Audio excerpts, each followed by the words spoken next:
This weekend is commemorating Berwick and the local regiments to Berwick in the Great War, 1914 to 1918. We have two local regiments to this area.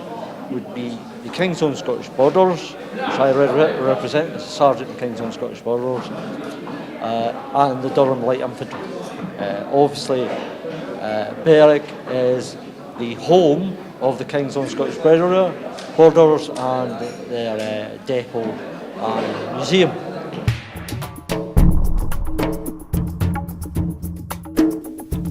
Up at the barracks, the Lowland Jocks, Durham Pals and Time Bandits put on a show in this most magnificent setting.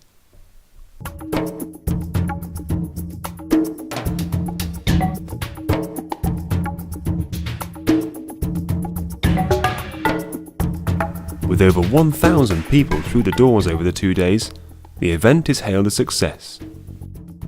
The costumes are amazing.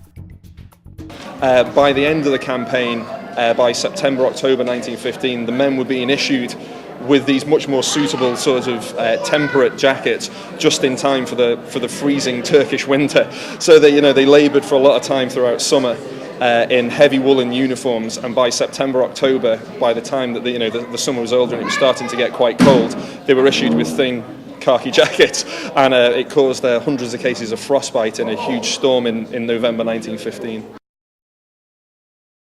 It kind of brings it home to people so that they can understand what's being talked about, they can hold them, so it gives them a better feel of that time in history, really, what it was actually like being a soldier, I think, for a lot of them, because we see things in films or people talk about it, but I think it's only when you see it in the flesh you suddenly realise what people were doing, what they had to carry, and really what life was like for them, and the decision that they had to make, actually. So that's one of the first things you're going to have to learn to do, is look after your rifle.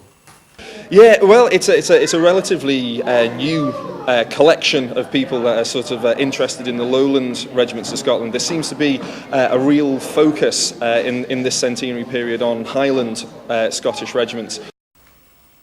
Designed not to stop a bullet, designed to stop the shrapnel raining down above. The Germans, dicing around the side. When you're in a trench, what's the part that sticks out? It's your head. So this quickly was replaced by the tam o'shanter and then replaced by the Brodie helmet. Nobody's seeking to denigrate the service and sacrifice, but it seems that like the Lowland Scottish regiments, which are in some cases 150 years older than the Highland regiments, are completely forgotten because they don't wear kilts and they don't fit into like the tartan shortbread tin image of what a Scottish soldier should be, i.e. sporran, kilt, the diced hose tops. It doesn't fit in with that idea. So we're really, really keen to make sure that these Lowland regiments are not forgotten. SBR, or small box respirator, essentially a gas mask. Off would have to come your helmet, gas mask, nose clips in place.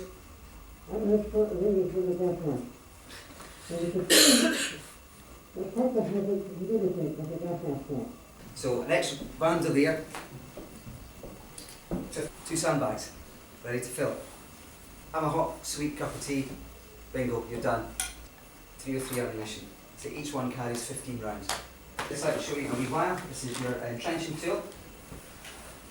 On the side, your bayonet and your helve for your entrenching tool. Bayonet, 17 inches of good old-fashioned British steel.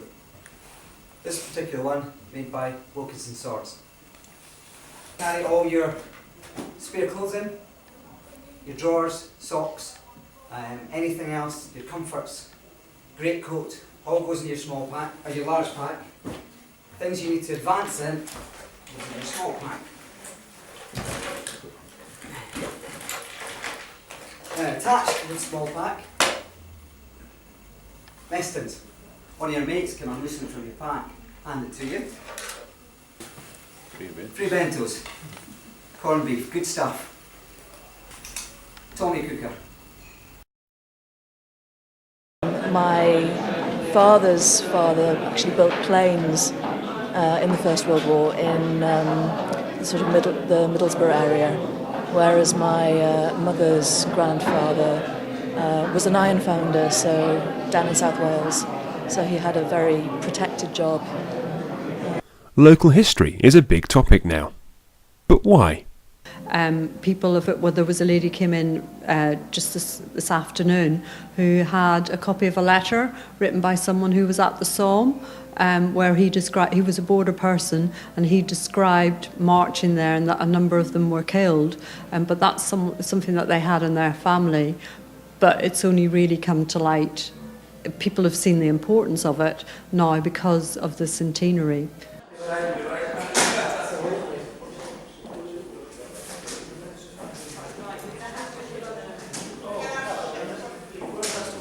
Yesterday, with having our visitors from Dublin who were related, who were the pork butchers, who were the descendants of the Hicks, who were the pork butchers in Berwick when they had the riot in 1915, and when they attacked the pork butcher shop. So, you know, that was lovely to have them here as part of it. There's something about the past that intrigues people.